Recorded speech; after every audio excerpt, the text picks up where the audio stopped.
Listo. Vamos a empezar.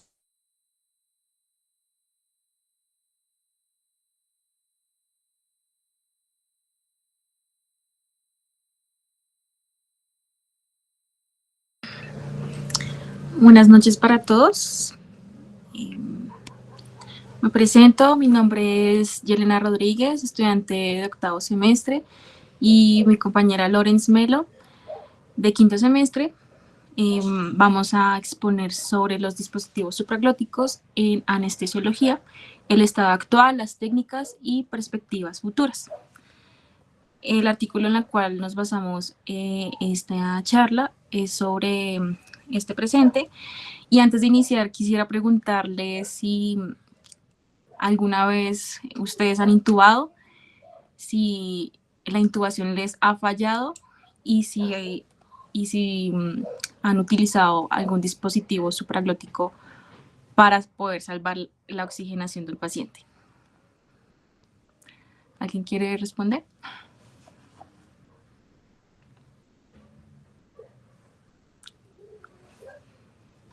Bueno,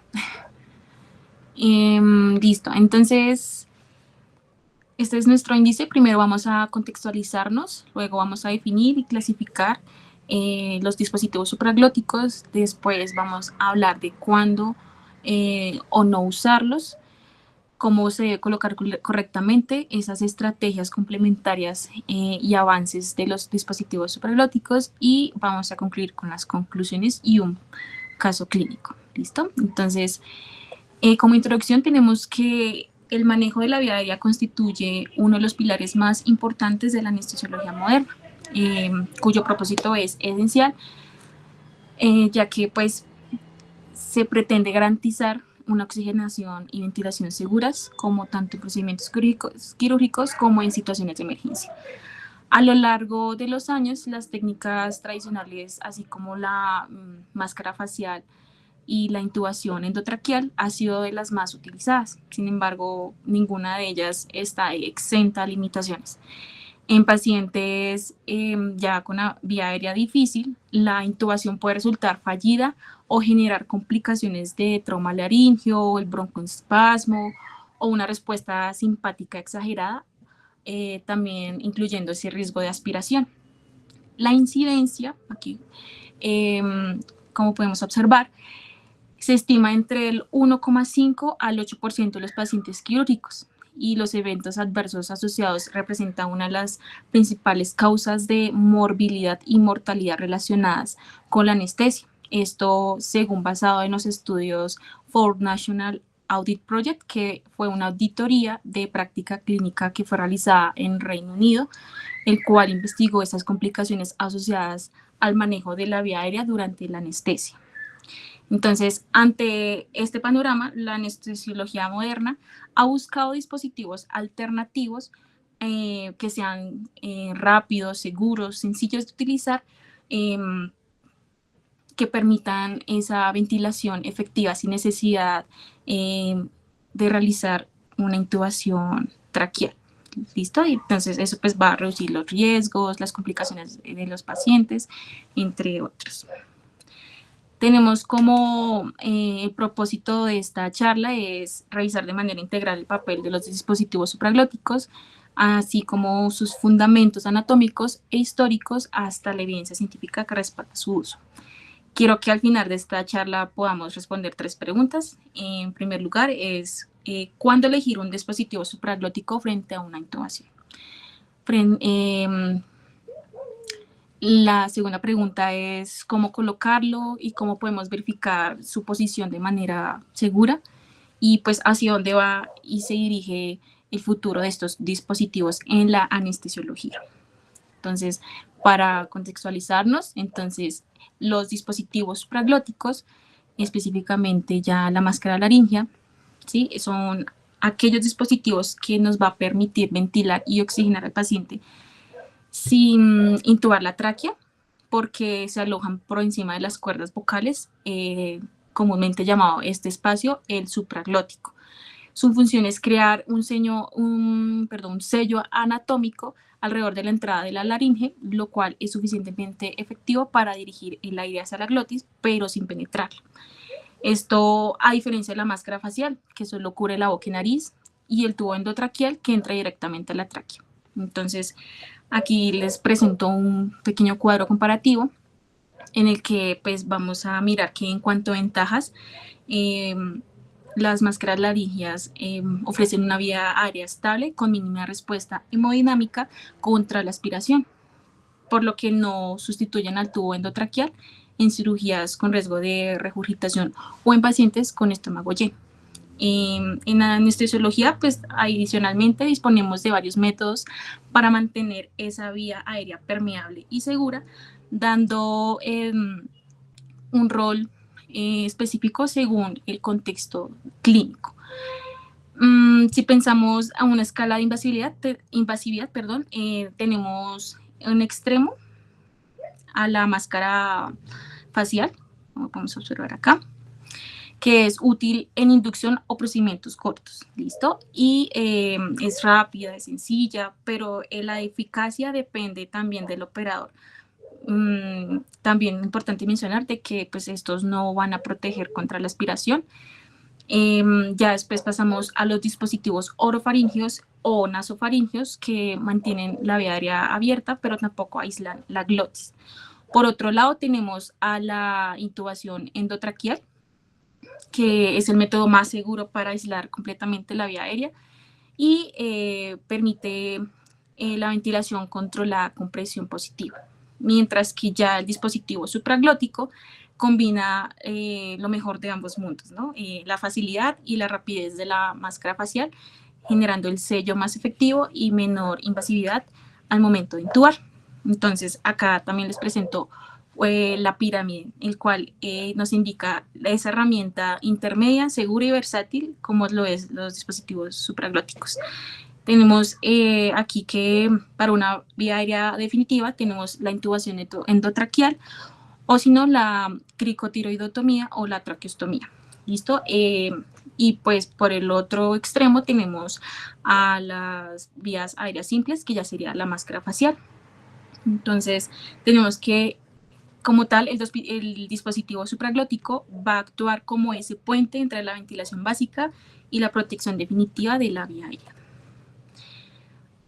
Con respecto a la historia, que es importante también conocerlo, es que la idea nació en el 81 gracias al británico Archie Brain, que buscaba una alternativa intermedia entre la intubación traqueal y la máscara facial.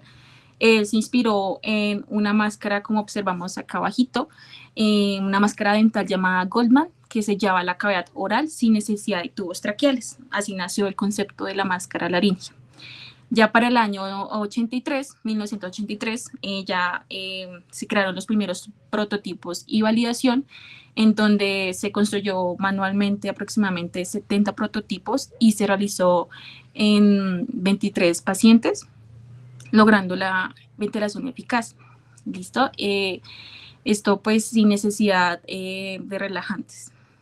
Entonces, claro, pues eso fue un cambio revolucionario en términos de seguridad y comodidad, porque pues en ese tiempo se utilizaba ya medidas más invasivas. Ya para el año 86, aquí ya hubo un desarrollo industrial y perfeccionamiento de la máscara laringea, ya con apoyado por industrias como la compañía Vivona y bueno, entre otros. La verdad, no me acuerdo en este momento, pero pues sí, ya se crearon más perfeccionadas estas máscaras. Y ya en el 88 nació oficialmente la máscara laringea Classic, que es el primer dispositivo supraglótico comercializado y que en pocos años se convirtió en el Reino Unido una herramienta rutinaria. Entonces, ya para el año 91 se realizó el reconocimiento internacional, el cual aquí ya la FDA aprobó su uso en Estados Unidos. En el 93 ya la clasificación, la Sociedad Americana de Anestesiólogos incorporó en su algoritmo para el manejo de la vía aérea difícil y ya en ese momento ya la máscara laringea se consolidó como una alternativa segura, rápida y versátil. Ya entre los años 97 hasta 2007 ya hubo como tal nuevas generaciones, ¿listo? Ya en primera instancia tenemos a la Fast Track, que esa fue diseñada para permitir la intubación a ciegas, y pues ya la única, que es como indica su nombre, ya es de un solo uso, o sea, se tenía que desechar. En el 99 ya se creó la Procel, si así se dice bien, donde ahí ya se colocó con doble lumen, permitía ese drenaje gástrico y mayor presión de sellado. En el 2007 ya está la Suprema, que ya es más ergonómica, totalmente desechable, ideal para emergencias y cirugías ambulatorias. Y en la actualidad contamos con de segunda y tercera generación. Como tercera generación tenemos a esos, por acá, a ver, ya les muestro exactamente cuáles son, pero pues ya se crearon sellos más seguros, canales gástricos integrados, su uso no solo ha mejorado en la seguridad anestésica, sino que pues ha podido fomentar el entrenamiento de la vía aérea a nivel mundial. Tenemos la clasificación de estos, ya había mencionado la primera generación, que incluye dispositivos simples. Tiene un solo canal de ventilación como la máscara laringea clásica y que pues, se utiliza en procedimientos cortos y de bajo riesgo. Ya tenemos los de segunda generación, que representa un avance importante, que incluye el canal gástrico, que permite evacuar el contenido y también insertar una sonda gástrica, mejorando la seguridad del paciente frente a la aspiración. Y tenemos ya los de tercera generación, que aquí ya viene incluida esa visión integrada, en donde tenemos también sensores de presión y conectividad digital, y listo. También les quería mostrar que también existen tamaños según el peso del paciente. ¿Listo? Entonces aquí también les tengo como tal el volumen máximo del inflado del manguito, el cual debemos utilizar en cada caso. Entonces aquí tenemos que la máscara número 1 se utiliza en pacientes recién nacidos o lactantes hasta 5 kilogramos. Tenemos también la número 3, que son para niños, adolescentes de 30 a 50 kilogramos. Y bueno, entre otros. También tenemos aquí la número 6 para adultos grandes con peso superior a 100 kilos. Y en la tabla de la derecha presenta también esos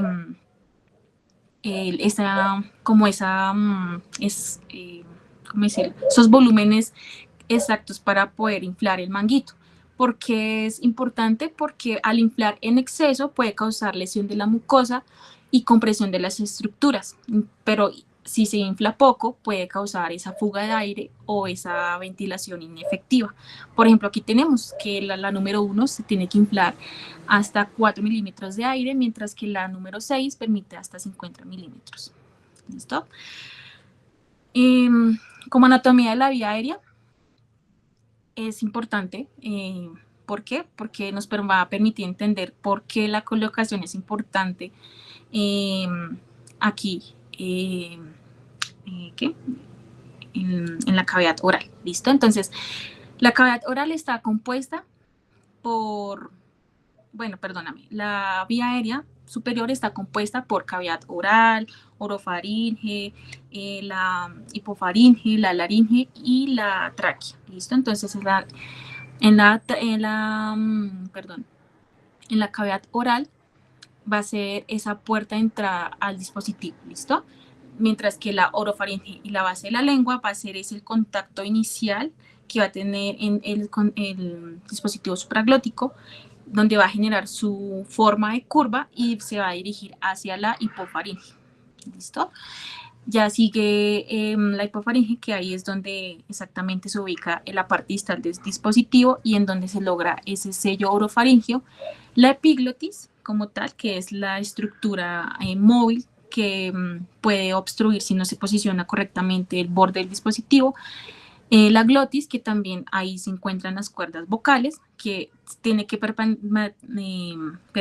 permanecer libre, y porque pues el dispositivo no va a penetrar la glotis, y la laringe, que pues se va a apoyar el extremo distal de la máscara laringea.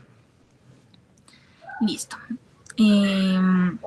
Aquí les quería explicar que estos dispositivos se tienen que alojar en el espacio supraglótico, que es esta región comprendida entre la base de la lengua, la epiglotis y la entrada de la laringe. ¿Listo? Es formando el primer sello que se llama respiratorio. ¿Listo? A diferencia del tubo endotraqueal, no atraviesan la glotis, sino que se apoyan sobre la hipofaringe, formando un sello periglótico.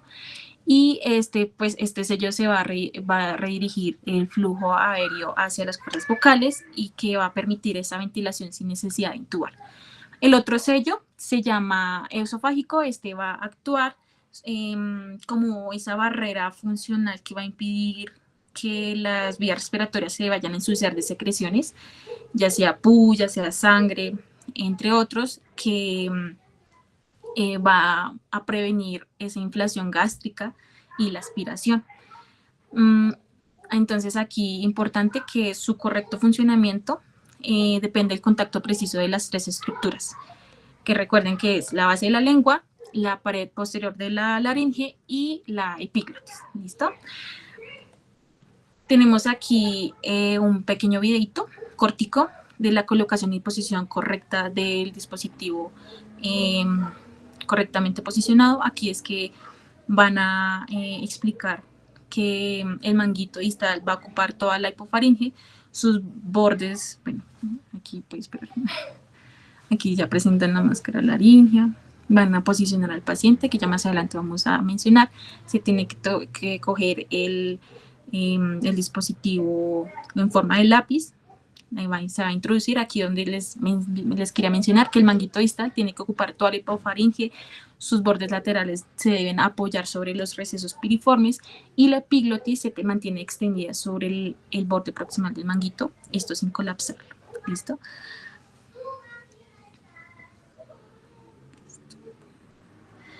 Listo, aquí también les vengo a mostrar otro esquemita de cómo tiene que posicionarse el dispositivo con respecto a la cavidad. Aquí, como les venía mencionando, se tenía que coger en forma de lápiz y con la ayuda del dedo índice poderlo redireccionar a medida que va entrando. Ya vamos a explicar más adelante. Listo. Con respecto a las posiciones, de hecho, pues hay estudios citados en el artículo que muestran que más del 70% de los dispositivos colocados a ciegas presentan mal posición anatómica y aunque parezcan funcionar pues clínicamente bien, ¿listo? Entonces aquí tenemos que en la columna 1 quiere decir un dispositivo correctamente posicionado. Entonces en la fila A se observa la glotis abierta, la epiglotis, las cuerdas vocales, que esto va a representar una colocación ideal. Sí, una colocación ideal. Ya respecto a la fila B, ya muestra un LMA protector que está adecuadamente colocado con la epiglotis apoyada suavemente sobre la máscara sin colapsar. En la fila C, toda esta fila C, ya quiere decir esas barras de apertura no funcionales, que son errores estructurales del dispositivo, defecto o mal diseño de la máscara. En la fila A, entonces se muestra las barras de aperturas que contactan la epiglotis, entonces quiere decir que hay una falta de apoyo adecuado. La fila B, que ya la epiglotis se va a sumar dentro del dispositivo por un posible contacto directo con el material que va a generar irritación o cierre parcial. Y la fila C, que pues las barras van a presionar contra las aritenoides, que esto puede causar trauma o inflamación laringea. Ya con la columna 3 vamos a mostrar como esos mal posicionamientos del dispositivo que les voy a mencionar a continuación. Entonces tenemos que las malposiciones más frecuentes es el plegamiento de la epiglotis, que esta va a ir hacia abajo, como lo podemos observar aquí, que les puedo o sea, les puse como un colorcito para que lo podamos como diferenciar, ¿listo? Entonces, aquí va a haber ese plegamiento de la epiglotis dentro del dispositivo porque la punta de la máscara laringea va a empujarla hacia adentro, ¿listo? Entonces va a generar casi una obstrucción completa de la vía aérea. En la, en la fila B ya va a haber una epiglotis doblemente plegada, en donde va a haber una parte hacia adentro y una otra hacia atrás. ¿Listo? Y en la fila C va a haber esas fugas debidas a los pliegues del material, y que va a haber pues obviamente fuga de aire y pérdida de la presión. Listo. Con respecto a la segunda posición más frecuente es la inversión de los pliegues, que ya se los comenté. Sigue la rotación del dispositivo en plano sagital, que aquí el dispositivo se va a girar dentro de la faringe y el eje del canal respiratorio ya no queda alineado con la glotis. ¿Listo? Eso pues puede generar ¿qué? Una consecuencia con respecto a que puede rozar estructuras faringias, causando trauma, causando también sangrado. Con respecto a la retroflexión del manguito distal, que es la cuarta posición más frecuente, más frecuente, es que la punta del dispositivo se va a doblar hacia arriba dentro de la hipofaringe y pues va a causar esa insuflación gástrica. Ya sigue la distorsión de la glotis, que la presión del dispositivo sobre las estructuras periglóticas va a alterar la forma natural de la glotis, lo cual va a generar ronquera posoperatoria, dolor laringio o también lesión de la mucosa. Ya como sexta posición tenemos ya el CUF distal demasiado profundo. ¿Qué pasa aquí? La parte inferior del manguito va a penetrar más allá de la hipofaringe y va a descomprimir el esfínter esofágico superior. ¿Listo? Entonces, ¿qué va a generar? Va a aumentar el riesgo de reflujo y regurgitación, o bueno, también el daño esofágico. ¿Listo? Un momentico, es que se me va a descargar el computador. Listo. Listo. Como séptima malposición frecuente en las máscaras laringeas es que el manguito queda alto sin cubrir completamente la entrada glótica. Entonces van a haber fugas aéreas, menor presión de sello orofaringio, esa ventilación ineficaz. Entonces, esto pues nos ofreció el artículo, el cual estamos abordando.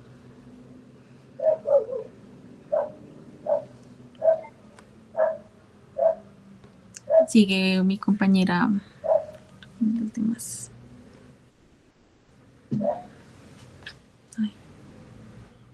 Ok, ahora vamos a ver las maniobras correctivas para optimizar la posición del dispositivo supraglótico.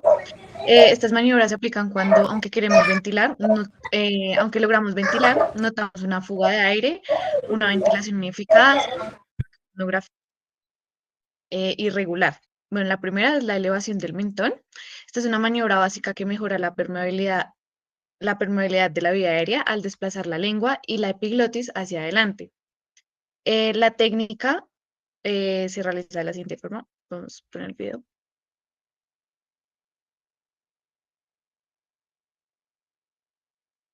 Bueno, colocamos una mano sobre la frente del paciente y con los dedos índice y medio de la otra mano elevamos suavemente el mentón. Esto extiende ligeramente el cuello y desplaza la mandíbula anterior, lo que libera el espacio orofaríngeo. En el caso del dispositivo supraglótico, se usa para alinear mejor el eje orofaríngeo y mejorar el sello del manguito con la glotis. Pues este es útil cuando observamos una fuga de gas o una presión del sellado baja. La siguiente es la tracción mandibular. Esta se utiliza cuando el dispositivo parece estar bien insertado, pero el paciente no ventila adecuadamente o hay obstrucción parcial. La técnica se realiza que colocamos los dedos índice y medio detrás del ángulo de la mandíbula y aplicamos una presión hacia adelante y hacia arriba, desplazando la mandíbula para adelantar la base de la lengua y el hueso ilioides. Este movimiento reubica el dispositivo en el eje medio, mejorando la apertura de la vía y el sellado glótico. Esta se hace particularmente cuando el dispositivo está ligeramente profundo o con una rotación sagital, y pues permite reajustarlo sin retirarlo. Otra maniobra es la de Magill Forceps. Esta se realiza cuando las maniobras previas no son suficientes o el dispositivo presenta una desviación significativa o un pliegue en la epiglotis. La técnica se realiza utilizando visión directa mediante laringoscopio o videolaringoscopio. Se introducen unas pinzas por la boca para reposicionar la epiglotis o guiar el extremo distal del dispositivo o del catéter hacia la laringe. Es importante recalcar que pues no se usa de rutina, sino en situaciones específicas donde visualizamos una malposición corregible bajo visión directa, pues para evitar el trauma faríngeo o el daño de la mucosa. Como otras técnicas avanzadas encontramos el railroading o guiado sobre buggy o catéter entry. Esta se usa cuando el dispositivo supraglótico permite ventilación parcial, pero no una colocación anatómicamente correcta.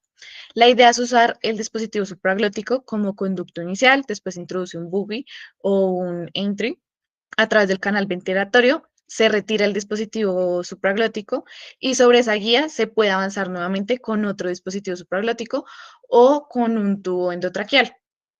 También otra medida es el ajuste de la presión del cuff. Muchas veces una presión baja genera fugas y ventilación ineficaz, mientras que una presión excesiva puede deformar el manguito y alterar la posición del dispositivo supraglótico. Además, aumenta el riesgo de isquemia faríngea. Lo ideal es estar monitoreando esta presión con un nanómetro y ajustarla dinámicamente durante el procedimiento, ya que pues también los cambios de temperatura corporal pueden modificar el volumen del cuff. Mm, Bueno, si pese a estas maniobras previas no logramos un sello adecuado o hay evidencia de malposición persistente, debemos considerar el cambio del tamaño o incluso del tipo del dispositivo. Por ejemplo, un dispositivo demasiado pequeño no sella correctamente el esfínter esofágico superior, mientras que uno muy grande puede plegar la epiglotis o generar desplazamiento posterior. En estos casos se sugiere ajustar pues el tamaño de acuerdo al peso y a la anatomía faríngea del real del paciente, o cambiar de un dispositivo de segunda a uno de tercera generación, pues que ofrezca mejor alineación y puerto gástrico. Otra estrategia también es modificar la profundidad de la inserción, ya que puede estar demasiado superficial o muy profundo y pues se le realizan ajustes de 1 a 2 centímetros hacia adentro o hacia afuera, pues para mejorar la ventilación y el sellado.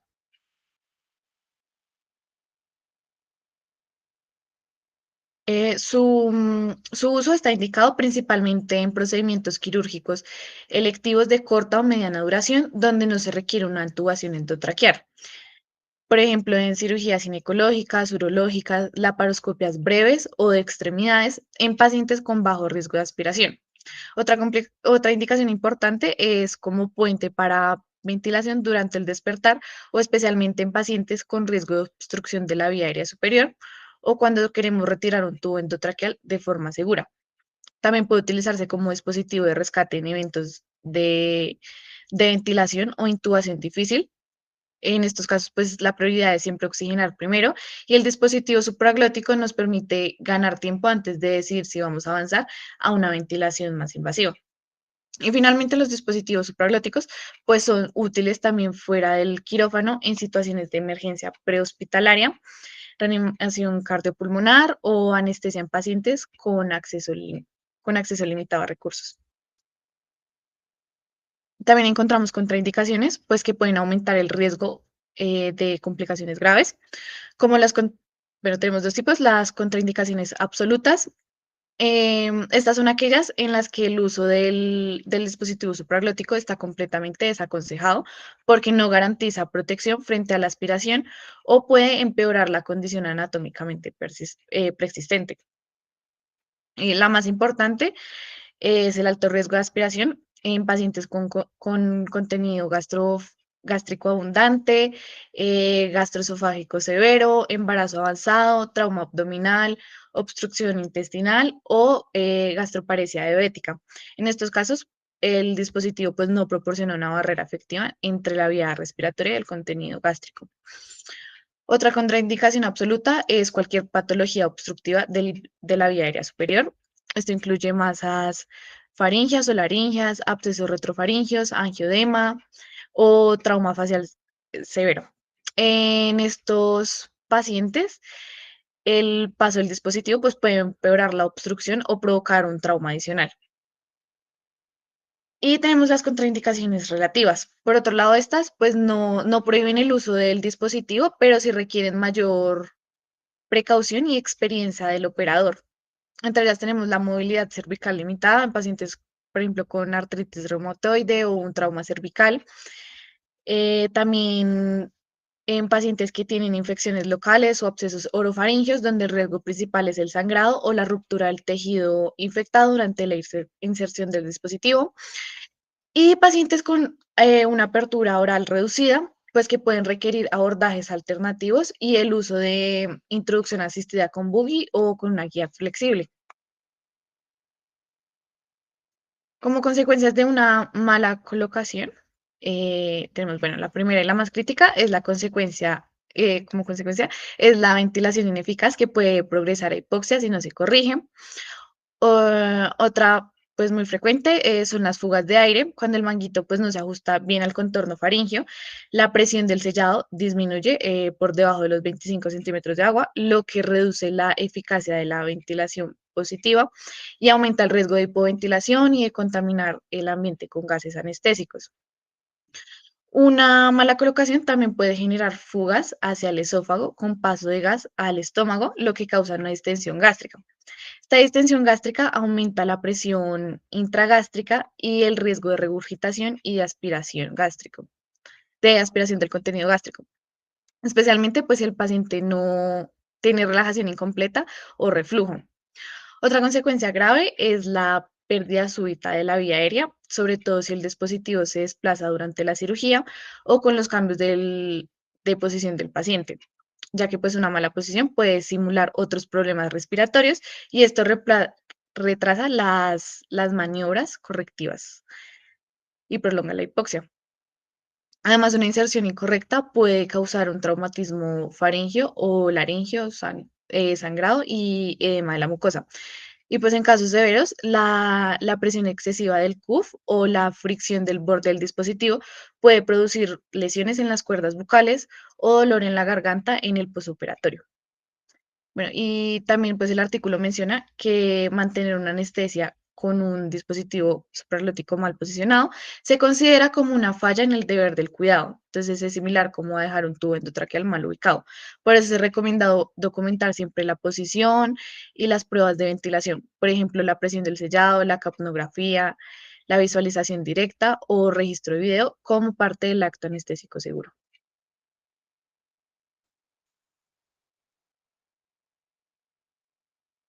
Mm, bueno, la anterior, por favor. Por esto pues la literatura reciente propone estrategias para optimizar la inserción de un dispositivo suprarlótico. Como primer punto clave, pues evitar las inserciones a ciegas. Históricamente, pues ya sabemos que los dispositivos suprarlóticos se colocan de forma empírica, basados en la resistencia táctil, movimientos de tórax y la capnografía. Sin embargo, pues como ya se mencionó, hasta el 80% de los dispositivos pues pueden quedar mal posicionados. Por eso la colocación debe guiarse por una comprobación anatómicamente directa, usando herramientas visuales o dispositivos que integren visión, como las mascarillas laringeas con visión integrada. El segundo pilar es el uso de la visión directa o video asistida durante la inserción. El artículo propone que la colocación ideal debe seguir el mismo estándar que la intubación traqueal, con confirmación del visuado del sello glótico y de la posición del CUF. Para esto, los dispositivos de tercera generación incorporan cámaras o canales de fibra óptica que permiten visualizar la apertura glótica, el alineamiento del dispositivo con la línea media y pues evitar problemas como los plegamientos de la epiglotis. Pues esto garantiza una posición anatómicamente correcta y funcional. También se garantiza el sello doble, respiratorio y esofágico. También se dice que una vez colocado, se debe confirmar la posición. Se recomiendan tres pasos. El primero es la evaluación clínica inmediata. Se evalúa la expansión torácica bilateral, la auscultación y la capnografía. La segunda es la evaluación funcional, que mide la presión de la fuga orofaringea. Y la evaluación anatómica, siempre que sea posible, pues revisar bajo fibroscopio o cámara integrada.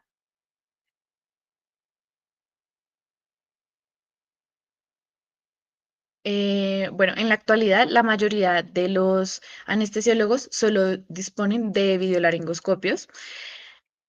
Pues estos facilitan la inserción de los dispositivos supraglóticos bajo visión directa, pero sin embargo, pues esta técnica tiene limitaciones, como el espacio orofaringeo pues ya es estrecho y añadir más instrumentos pueden dificultar la maniobra.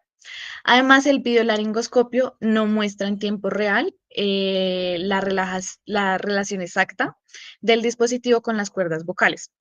A pesar de esto, pues estos dispositivos aportan ventajas valiosas, como permitir la técnica de inserción denominada insertar, detectar y corregir sobre la marcha, que mejora la colocación anatómica y funcional del dispositivo.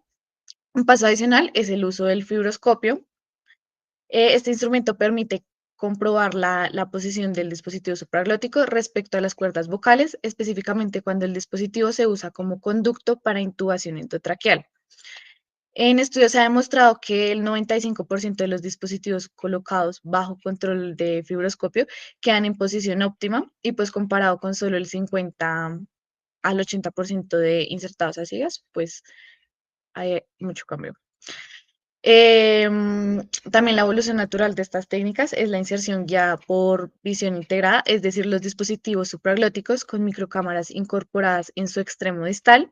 Esta innovación permite pues observar en tiempo real el recorrido del dispositivo mientras se avanza por el paladar duro y se sigue la curva de la lengua y se posiciona pues frente a la glotis.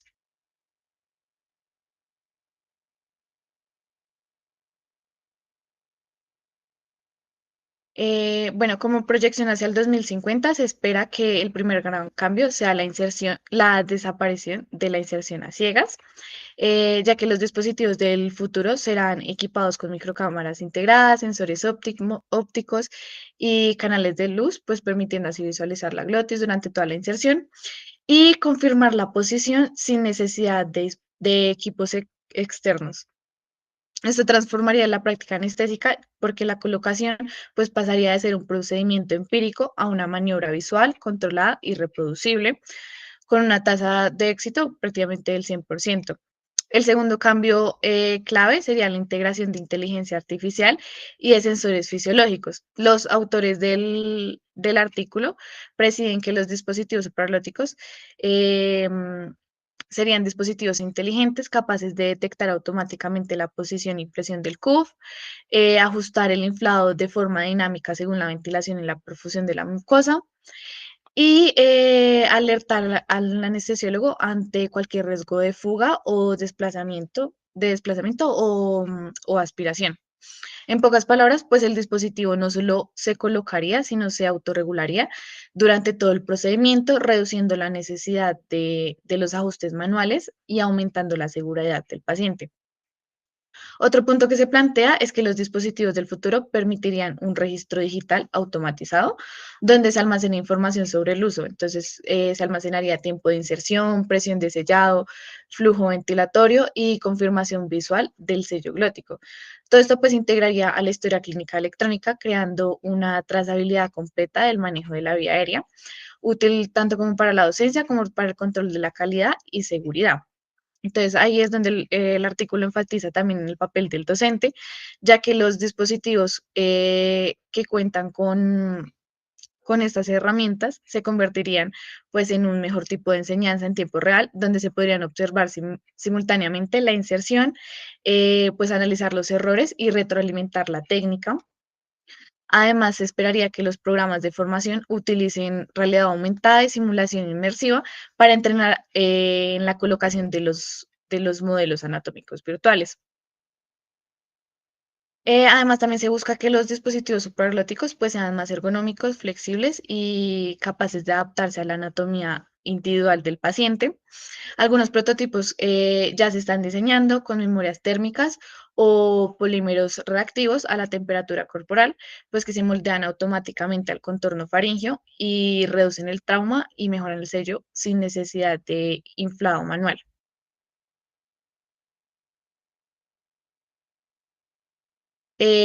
Bueno, este avance pues también tiene retos. El primero es el costo, ya que los prototipos multicámara y con sensores aún tienen precios muy elevados y no están disponibles de forma generalizada, pues lo que limita su uso fuera de centros académicos o de simulación.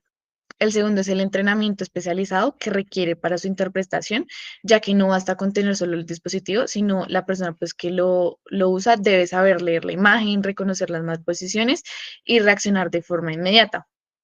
Como tercero, la falta de evidencia robusta en escenarios de vía aérea difícil, aunque pues los estudios iniciales muestran beneficios claros en la seguridad y precisión.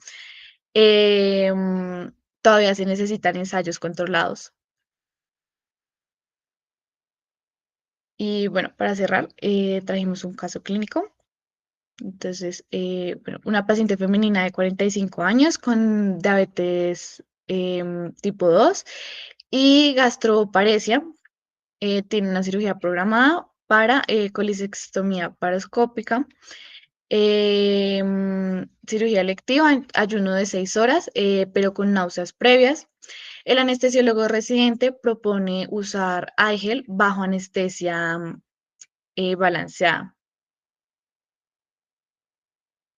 ¿Ustedes creen que el uso de un dispositivo supraglotico es apropiado o contraindicado en este caso?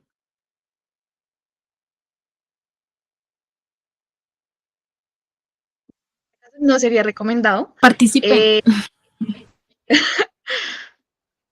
Pero ¿quién participa? Está fácil.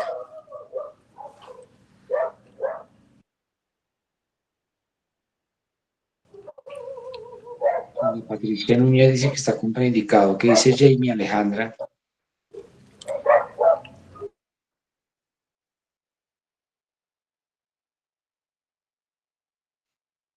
Y vos, Brian, ¿qué nos puede opinar con respecto al caso?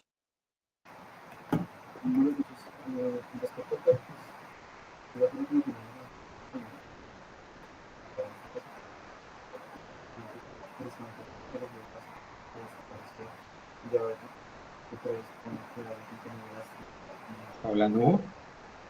No se oye nada. No se te escucha a Job. No se te escucha.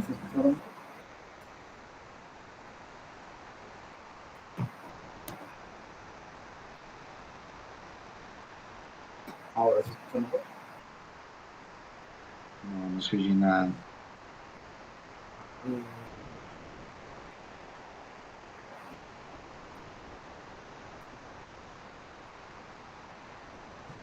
Jason Julián, ¿qué dice?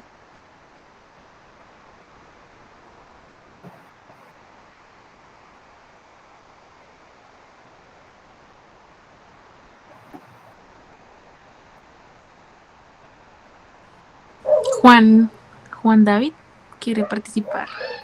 Doc, pues yo diría que está contraindicado porque, pues como explicaron, una de las contraindicaciones pues era el alto riesgo de broncoaspiración.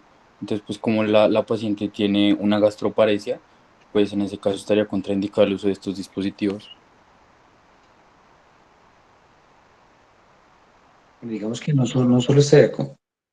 A mí, Manuel Antonio Castillo va a opinar también. Sí, Doc. Pues yo también pienso que está contraindicado. Además de lo que dijo mi compañero, es también porque nosotros no usamos un dispositivo supraglótico como primera elección para una cirugía, en este caso la intervención que va a hacer. Y otras dos personas tal vez levantando la mano pueden, si quieren, prender el micrófono y opinar. No, Doc, o sea, sí, inicialmente pues está contraindicado, aparte de pues que ellas dijeron que digamos que un tubo endotraqueal podría, digamos, proteger un poquito mejor la vía aérea, o sea, va a reducir como este riesgo a que broncoaspire o haga regurgitación el paciente.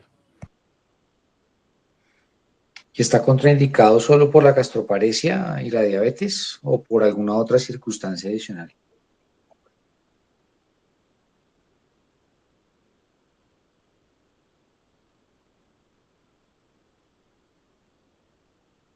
¿Está indicado en esta cirugía la utilización de máscara laringia o hay alguna controversia con respecto al uso en este tipo de procedimiento?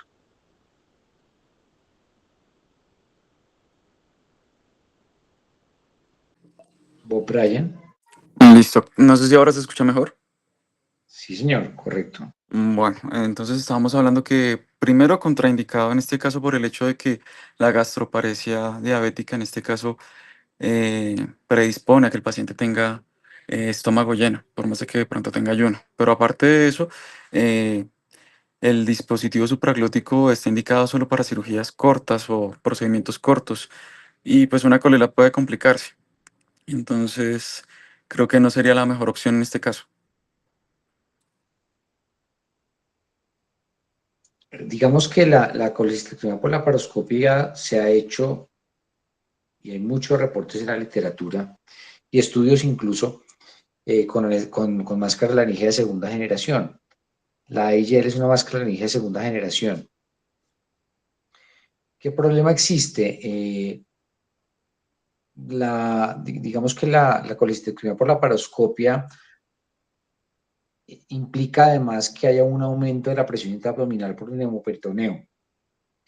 Eso hace que probablemente las presiones en la vía aérea pues sean superiores a los 20 centímetros de agua que toleran la mayoría de máscaras clásicas.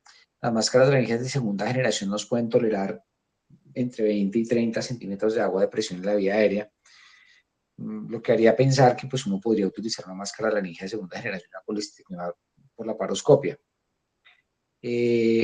Obviamente no en esta paciente, porque esta paciente tiene un factor de riesgo adicional, que es la gastroparesia relacionada con la neuropatía diabética.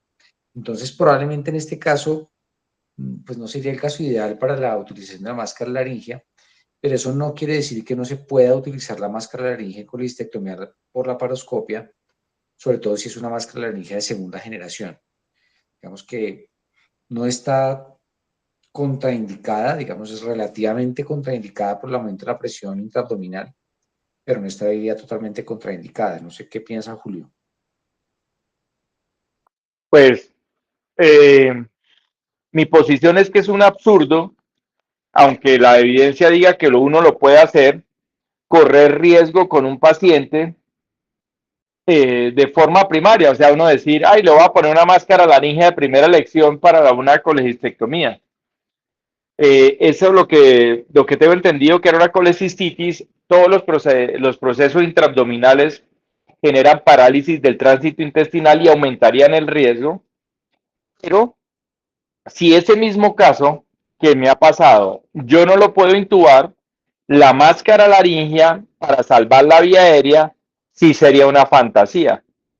Entonces, en el punto de ponerle la máscara laringea a una colecistectomía y con esas características que ustedes cuentan en el caso clínico, a mi forma de ver la seguridad, no lo haría porque es inseguro, pero si fuera la salvación de la vía aérea, lo haría perfectamente.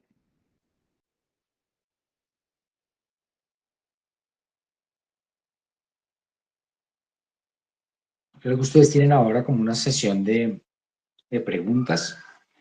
Entonces, si ustedes tienen alguna duda, alguna pregunta, pueden hacerla sin inconveniente. Abren su micrófono y nos preguntan. Antes de la sesión de preguntas, Juan, los felicito otra vez, hicieron un esfuerzo muy bueno para la presentación y el dominio del tema. Muy bien. Y como segundo, como para dejar unos conceptos claros, primero, las máscaras laríngeas las han tratado de dividir en muchas opciones, como lo dijo Yelena. La marca original es marca MLA, y ellos hicieron una evolución en tecnología bastante, hasta la C-Track que viene con un video. Hay otras marcas que son diferentes a la MLA que también hicieron una evolución. Entonces la máscara laríngea tiene varias formas de clasificarse. La de primera generación es porque tiene un solo orificio, el de ventilación. La de segunda generación es porque tiene un segundo orificio lateral para poner la sonda nasogástrica. Y la tercera generación, que se llama la máscara vasca, el Vas Mask, ese tiene tres orificios, que el siguiente orificio sería para succión. Entonces, sonda nasogástrica, succión y ventilación. Pero hay otra forma de clasificarlas en conformadas y no conformadas, que también lo hablaron muy claro en la charla, y es la máscara laríngea original, la MLA, se conforma por aire, o sea, realmente ella originalmente no está conformada. Es una cavidad que se llena de aire y que el aire le va a dar la forma. Entonces, pues cuando ellas llegan a acomodarla, se pueden deformar. Y la segunda, otra clasificación serían las conformadas, como las iGel. Las iGel tienen unos dispositivos de gel, o es un dispositivo de gel, que en vez de deformarse contra la pared de laringia o en el espacio supraglótico, deforma ella el tejido. Entonces hay que saber que los dispositivos como la iGel deforman y pueden doler. Entonces uno tiene que saber muchas veces tener el cuidado cuando lo está poniendo, porque puede generar algunas complicaciones que, aunque no son graves, sí son muy fastidiosas, como es el dolor de garganta después de dar anestesia con los dispositivos supraglóticos. Esos dispositivos supraglóticos conformados como el iGel tienen un polímero, un gel, perdón. Ese gel se adapta al espacio con la temperatura corporal. Entonces, inicialmente pueden tener una fuga, ¿sí? Porque inicialmente no está completamente acomodada. Y a veces uno tiene que ser un poco más permisivo con un iGel para que ella se acomoda con la temperatura en unos minutos. Otra cosa, introducir un dispositivo supraglótico. Cuando Archie Brain hizo sus primeros estudios en Londres, de cada 10 intentos de personas que no eran expertas en manejo de vía aérea, 8 les quedaban bien. Entonces, es un dispositivo que tolera muchos errores o tolera muchas formas de uno introducirla. Hay unas formas que son más seguras. Archie Brain se ayudaba con el dedo para que se acomodara, pero evidentemente él estaba utilizando un dispositivo supraglótico no conformado que se servía mucho.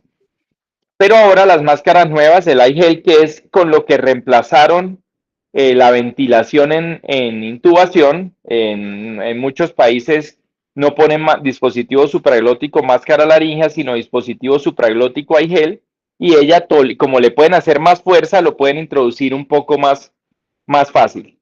Con el doctor Juan Carlos Martínez, está escrito una forma de intubar a través de la máscara laríngea normal.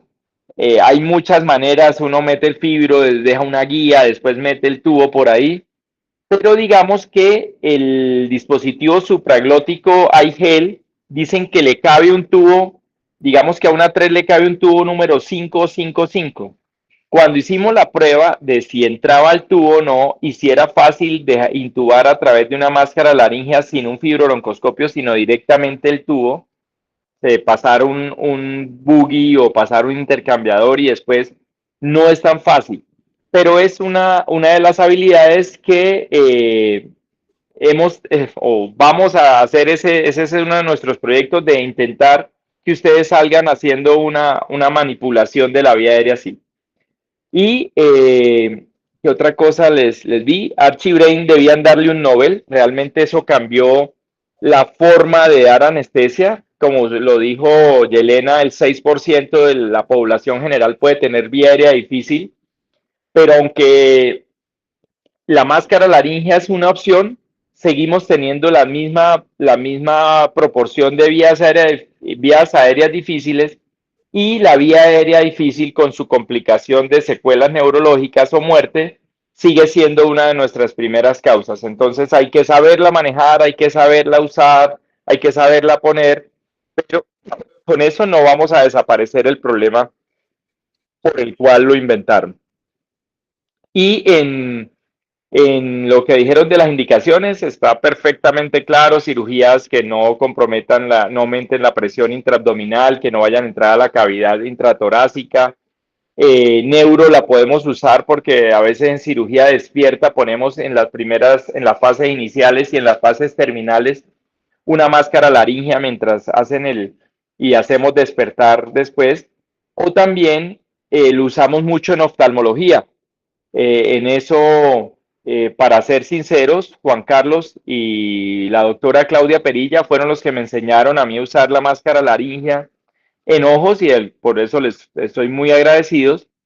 Y hablaban de cambiar máscaras unas con otras. Una máscara laringea vale 40.000 pesos, entre 40 y 70.000 pesos.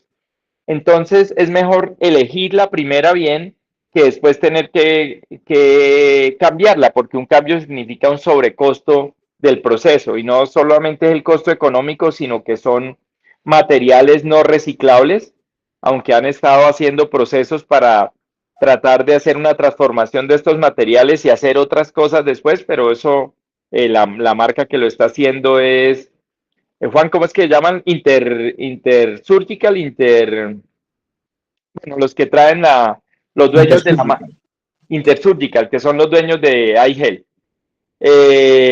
Y hablaban del futuro de las máscaras laringeas o de los dispositivos supraglóticos. Me pareció chévere el tema de pensar qué sería lo ideal, pero muchas de esas cosas serían muy costosas, ¿no? Porque uno tener que entrar mirando para acomodarla a un dispositivo que en el 80% puede quedarle uno bien puesta a ciegas, pero chévere. O sea, me gustó el tema de pensar al futuro cómo quisiera ser el dispositivo supraglótico. Me pareció bastante interesante.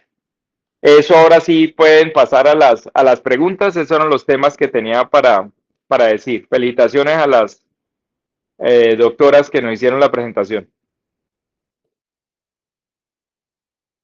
Muchas gracias, doctor, por tus aportes. La verdad, son muy importantes, más que ustedes tienen la experiencia, son expertos en el tema. Muchas gracias.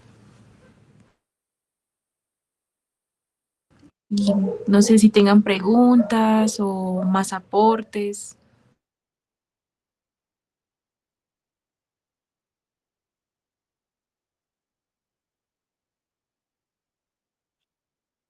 Bueno, yo sí quería enfatizar en algunas cositas antes de que nos vayamos.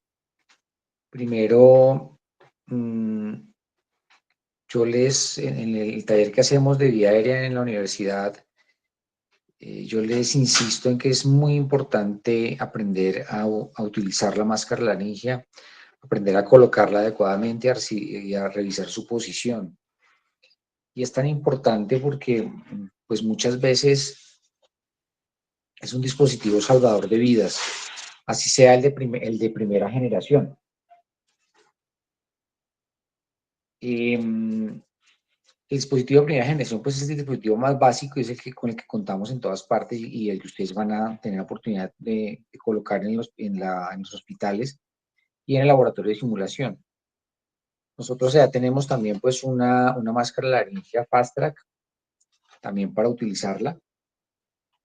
Y esa máscara laringea, pues, nos permite además intubar al paciente a través de ella, a ciegas, ¿no?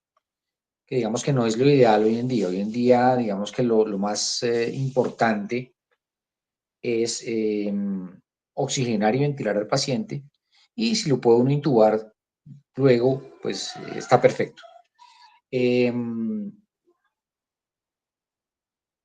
Acuérdense que lo más importante para salvar vidas y para salvar cerebros no es intubar al paciente, es poderlo ventilar y poderlo oxigenar con los dispositivos con los que contemos. Uno de ellos es la máscara laringia.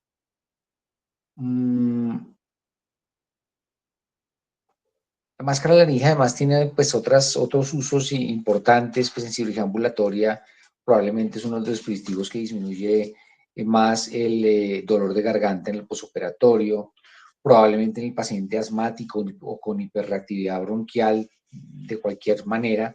Es un dispositivo excelente porque me permite pues disminuir la reactividad que produce la intubación endotraqueal. Entonces en los pacientes es interesante. Es interesante también en los pacientes que no toleran el aumento de la presión arterial, la frecuencia cardíaca, el consumo de oxígeno miocárdico que produce la maniobra de intubación. Entonces, digamos que se convierte en un dispositivo interesante para esos pacientes.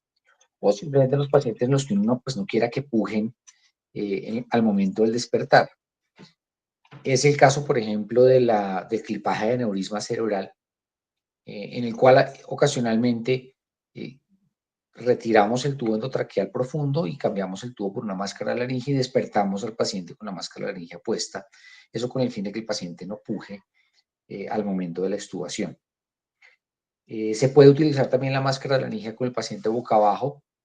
Es un dispositivo de rescate en caso de que, por ejemplo, usted tenga una anestesia regional que no le funcionó bien, está operando unas hemorroides, ya el paciente está boca abajo, está el cirujano ya pues ha empezado su cirugía y finalmente pues la anestesia regional no le quedó bien, pues es un dispositivo que se puede colocar también con el paciente boca abajo.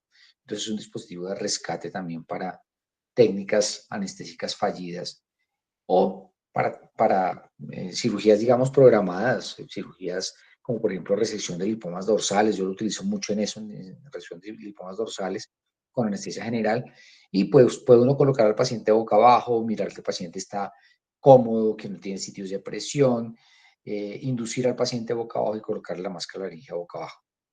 Pero bueno, digamos que eso son cosas que algunos de nosotros hacemos, otras personas pues jamás se atreverían a hacerlo y pues están en todo su derecho, pero se puede hacer. Lo ideal sería que hoy en día todos utilizáramos máscaras de laringe de segunda generación, porque permiten un mejor sello, tienen un neumotaponador con un sello mucho mejor, tienen posibilidad de comprimir el esófago en caso de que se llene el estómago de aire, y tienen también un dispositivo antimordida, que es muy importante porque si el paciente se superficializa, a veces puede morder la máscara laringe. Entonces estas de segunda generación tienen un dispositivo antimordida, para que si el paciente se superficializa y muerde la máscara laringe, pues no se colapse el tubo de la máscara laringe. Digamos que las de segunda generación hoy en día son las más económicas, entre comillas, y las que más deberíamos utilizar, pero generalmente no las tenemos disponibles, desafortunadamente. Entonces las que ustedes van a ver utilizar en los hospitales son las máscaras de laringe de primera generación siempre. Y es muy bueno que las aprendan a utilizar porque seguro en el rural van a ser las máscaras de laringe que van a utilizar.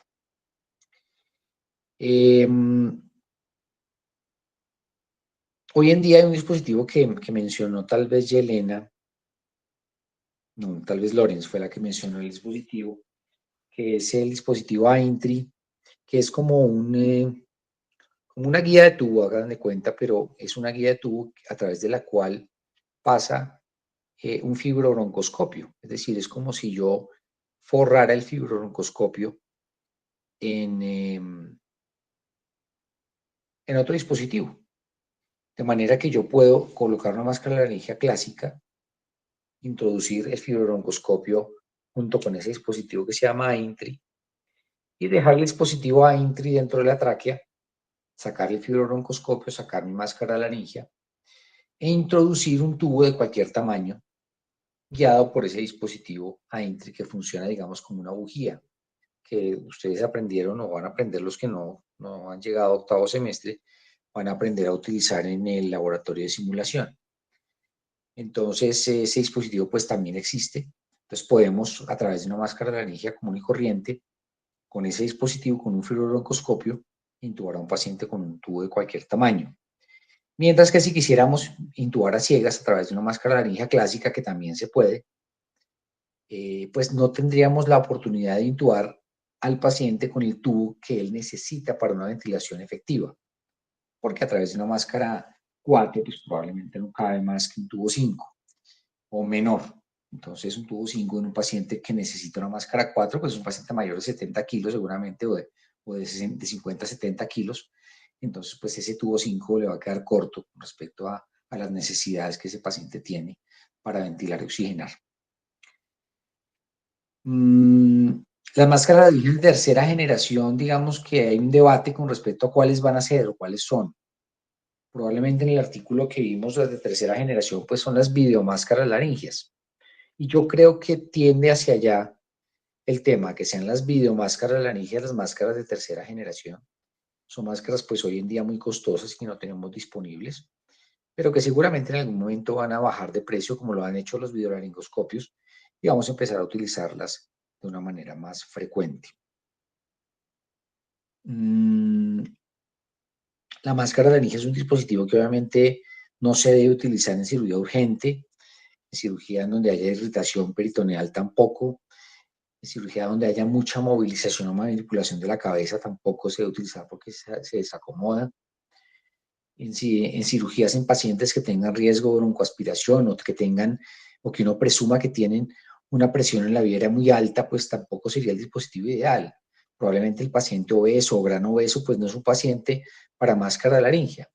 No porque tenga disminución del vaciamiento gástrico, porque eso ya se sabe que no pasa, sino porque son pacientes que con una caja torácica tan pesada, pues van a necesitar unas presiones en la vía aérea muy altas, que pues va a ser difícil de darle esa presión sin fugas con una máscara laringea normal, que solamente tolera pues 20 centímetros de agua, un poquito más máximo. Pacientes con disminución en la apertura oral, pues podría ser una opción, pero necesitamos por lo menos 2 centímetros de apertura oral para poder introducir una máscara laringea dentro de la boca del paciente. Entonces, pues esos pacientes probablemente tampoco son candidatos a máscara laringea. Existen muchos test para comprobar la adecuada colocación de la máscara laringea, pero pues el mejor test es introducir un fibrobroncoscopio a través de ella y mirar cómo quedó localizada la máscara laringea con respecto a las cuerdas vocales. El problema es que ahí puedo mirar cómo quedó el primer cuff, pero no puedo mirar cómo quedó el segundo. Entonces puedo tener una máscara laringea bien acomodada, miro a través de ella con el fibrobroncoscopio y veo las cuerdas vocales, pero de pronto el segundo cuff, el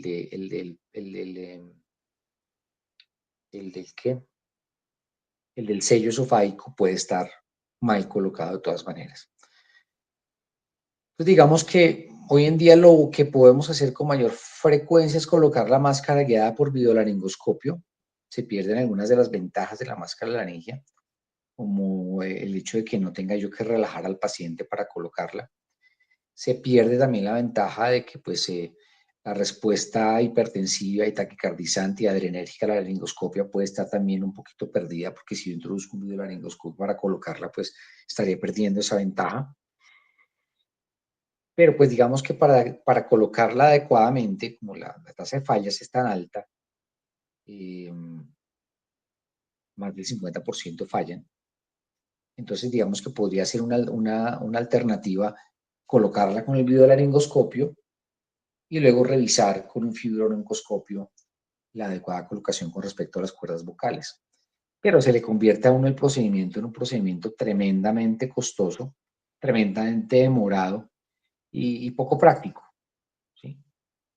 Entonces, digamos que lo ideal es intentar colocarla lo mejor posible, hacer muchos intentos para colocarla finalmente bien, y seguramente después de muchas veces de colocarla, uno ya como que adquiere la capacidad de colocarla adecuadamente.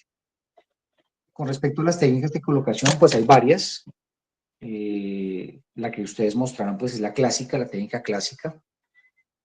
Pero existe pues una técnica con rotación 180 grados, existe una técnica con rotación de 90 grados, que pues vamos a aprender durante la práctica y en el laboratorio, que también son útiles, sobre todo en pacientes con las bocas muy pequeñas, en las cuales pues no nos cabe el dedo, un niño, por ejemplo, es difícil que un dedo grande entre a la boca del niño pequeño sin producir trauma. Entonces existen esas otras alternativas como la rotación de la máscara.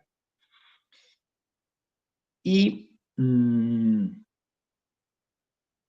yo creo que la técnica que describió el doctor Archivein de colocar la máscara totalmente desinflada, pues puede ser probablemente la mejor técnica, aunque algunos dirán que se acoda mucho la punta de la máscara cuando uno la coloca desinflada, pero sí probablemente la mejor técnica porque pues, si uno mira la anatomía, el espacio en donde queda alojada la máscara es un espacio muy pequeño, no tiene más de 5 milímetros. Entonces, si yo introduzco la máscara laringe inflada, pues probablemente voy a desplazar la epiglotis hacia adelante y me va a quedar la epiglotis metida dentro del hueco de la máscara, así como vimos en las fotos. Entonces, probablemente la máscara pues debe introducirse desinflada.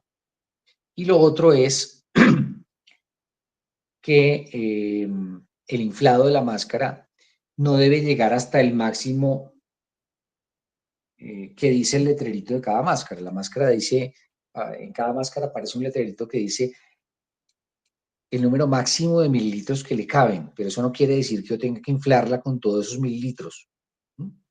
Generalmente cuando yo utilizo todos esos mililitros que aparecen en el rótulo de la máscara, pues la máscara me queda sobreinflada y voy a tener seguramente mucha odinofagia en el posoperatorio o puedo tener complicaciones más graves en caso de que la cirugía sea prolongada.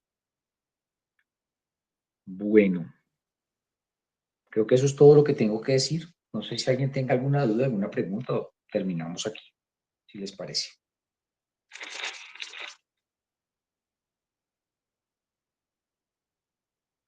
Profesor Juan Carlos, feliz cumpleaños. No le cantaron los otros, pero feliz cumpleaños, doctor. Le cantamos, le cantamos. Pues están demorados porque ya va a pasar el tiempo.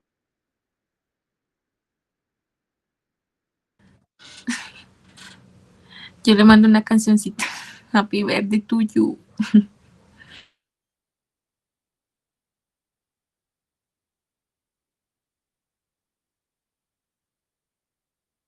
Doc, tienes el micrófono apagado. Perdón. Quería agradecerles a las personas que tomaron el tema y que lo revisaron también. Espero que pues podamos seguir profundizando en algunos temas de interés en anestesiología y cuidado intensivo durante los meses que vienen. La idea es hacer una charla mensual. Entonces los invito a que participen todos los interesados en estas charlas y podamos cada día enriquecernos más en estos temas que son pues de mucho interés para el médico general y para el médico especialista también. Entonces les deseo una feliz noche y ojalá descansen. Muchas gracias. Feliz noche. Feliz cumpleaños, doctor.